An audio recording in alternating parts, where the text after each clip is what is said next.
Hey guys, it's Chelsea of Sucre Sucre Miniatures. I wanted to post a quick update video. I'm probably the worst YouTuber ever. If you follow me on Instagram, you know you can correspond with me there. It's my favorite form of social media, so I'm not too active on Facebook. I have one because businesses have to have Facebook. And I did make a YouTube, as you can see, about I think a year and a half ago now. But some big updates happened with the company. Some exciting stuff. I was actually featured on BuzzFeed and Mashable repeatedly last year, so that kind of made things get crazy. Teen Vogue during the holidays, which was amazing. Rookie by Tavi was featured in a little thing there, and actually Nylon Magazine. You can get Sucre Sucre miniatures on the e-store on Nylon Magazine. So with all of those things combining together and the fact that just these do everything in here, it got really crazy, and I just didn't have time to make videos and then do the little bit of editing that you need to do, and I still don't. And I also don't have any fancy equipment, so these videos are going to be terrible. Sorry. If you want quality content, follow my Instagram for some stills. That really is my favorite social media. I don't know, there's just something about it. You can just grab your phone, take a quick shot, or have your pictures already uploaded there, and then just share a quick thought and then be done with it, and then I can go on to my daily tasks. Which I guess for now, I'm not really sure what I want to use this YouTube channel for. I guess just chatting with you guys, because I still have some requests repeatedly on Instagram for tutorials or YouTube update or YouTube video. So I'm a little hesitant to do tutorials, honestly. I don't want to give out too many secrets, but I think I could share some tips.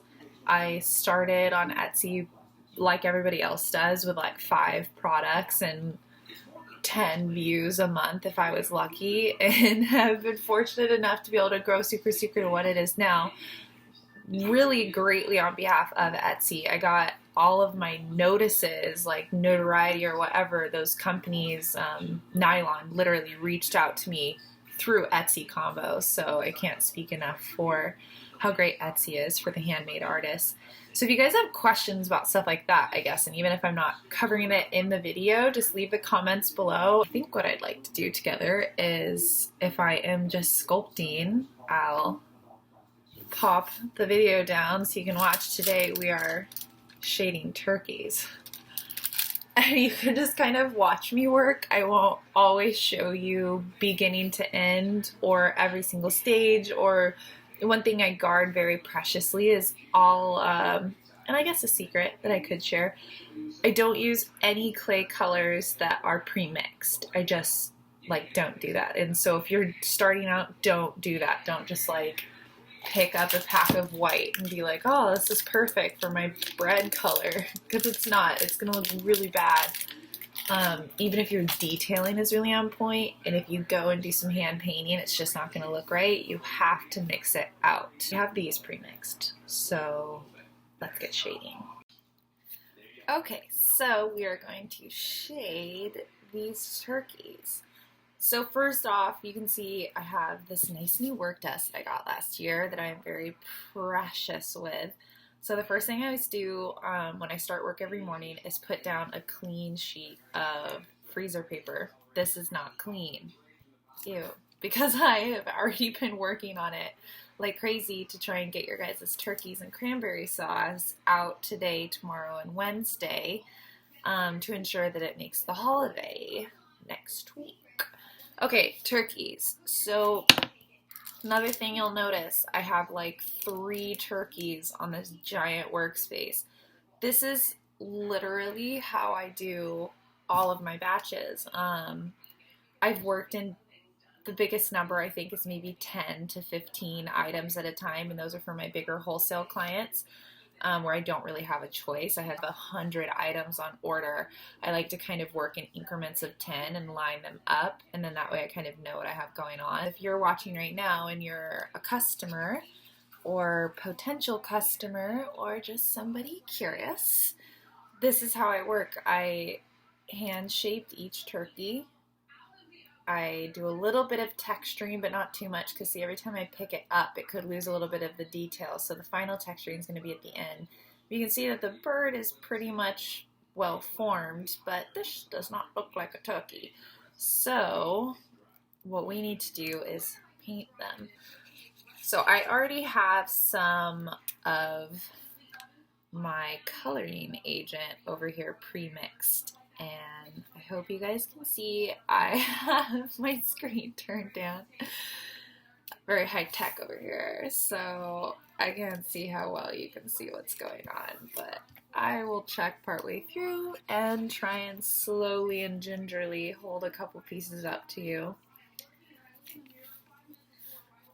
I am like, sorry if you can hear background music. I randomly transform into just a food channel nerd this time of year and just listen to people talk, like cooking turkey and gravy and deliciousness.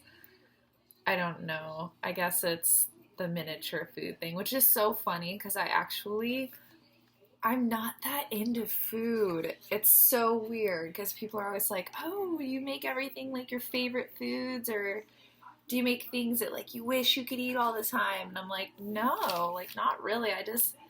There's something so cute and kind of just, I don't know, pure about little tiny food. There is that kind of like personal connection I feel like I get through food. Even with a lot of you guys, somebody will want to place an order for a custom item, or they'll buy taco necklaces and be like, oh, my best friend and I go out and we get tacos every Tuesday, so this is going to be like the perfect gift for her. And I love hearing things like that. I don't cook and can't be really bothered to cook a lot, so I guess this is my way of sharing little recipes with you guys. So you can see, I hope you can see, I don't even know if the lighting's good in here. I'm really sorry. This is going to be a terrible video, but whatever. This is going to be better than, I guess, the first video that I posted. Okay, so you can see this bird now is starting to get a little more roasty toasty looking, but we're not done. You got to keep going. You got to wait till you get that crustification look on the turkey. But you can just see the difference. So if you're, just starting in miniatures or whatever, your products should kind of look like this and then end like this. So imagine, again, I'm kind of wanting to do this for my customers too, because I shout out to all of my knitters out there. Holy crap, you guys. This is so embarrassing, but I think it might have been last year. I don't know, I've been doing this for, 2.5 years now. So I think it was right before holidays last year before it got really crazy. And I had a custom request that somebody wanted one of these turkeys made as a stitch marker. I do not knit. I have a background in the fashion industry. I actually went to design school and was an assistant designer for like 2 years right out of college before moving and starting this business kind of as a little hobby. But I never knitted. I sew. So I had no idea what the customer was talking about. I literally had to Google it and then try and like Google image exactly how I like how do I make my food charm into a stitch marker. And then, oh my God, I'm going to slay names right now. Frosted Pumpkin Stitchery. I think that's the name. Again, I'm so going all off the cuff right now. Things will get better. I will get more organized. 2017 New Year's resolution for you. The Frosted Pumpkin Stitchery, I believe. Amanda and her partner. Those are the names. I think we're like one of the first kind of knitting companies, small companies and like indie dyers that actually posted my items, like they were using them in either their podcast videos or just on their Instagram feed. And you guys, the knitters, just a wave of love from you 24/7. I am so thankful for my knitting community. But anyways, turkey. Look how roasty toasty now. You can see the color differentiates. This is what you want. Little tip. I think a lot of clay workers know this one, but we have like the official tools, like all of these like loop-de-loo-de-doos that it's like you have your one, which is your favorite, which is my needle tool that has this flat back. I have like 50 tools right over in the cup over there, and I use this one, obviously because it's sturdy and MIDI. But then you have some random tools that you paid nothing for, like a little bit of foil. But what this kind of does is just gives it another kind of crunchy texture that I feel like it just needs. I'll actually watch tutorials out of curiosity sometimes because I want to see how other people are making them. There's like 100 ways to skin a cat or whatever. So there'll be multiple ways to make something or finish something as far as a specific food charm or, you know, miniature food item, and it really differs on which artist is making it. It's a lot like painting. While I was in college, going to school for design, I freelanced and was a fashion illustrator for a while down in Los Angeles, and I did watercolor was my main go-to, just pencil and graphite and then watercolor. And I get a lot of that same feeling when I'm working with clay and working with pastels or paint. And this video is probably way too long. I don't know the rules. I'll probably just pop it off now, or maybe just speed up the rest through these other little turkeys, or do the turkeys without making you sit through it. But as you can see, this is basically what it took that whole time. Usually I would be working a little bit faster if I wasn't distracted. But this turkey's now looking pretty roasty toasty, and I do a couple other secret things before it's finished and before it gets sent in the package away to you guys. But now I'm going to shade these couple other little fat buds.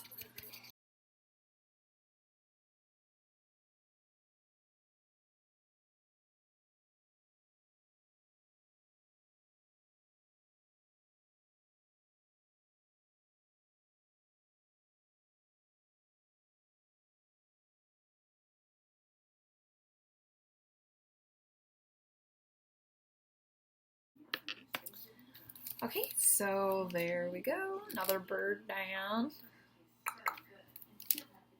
Roasty. You can see though how different they still look when I'm done as far as the shading and the nuances. And that's from working in the small batch. That's from finishing a piece, start to finish pretty much, setting it aside, and then refocusing your energy into the next one. That's just how I like to work. As far as photocopy replication, that's not the way to do it. It's best to kind of sweep over each item in your batch, finishing one task, and then move to the next. That's kind of how you master batch clay.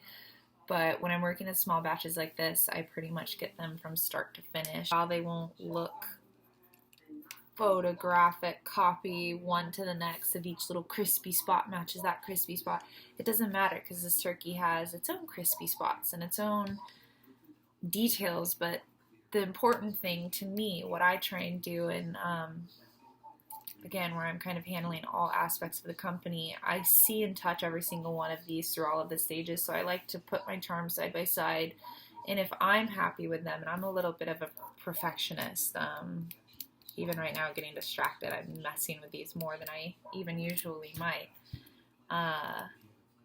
If I look at them and I'm pleased with them, I take them in each as their own little creation. That and only then is when I will actually pass them on as complete. So that's it. Again, I can't see the video quality. I'm not going to shade the last one because I'm taking forever. I know that.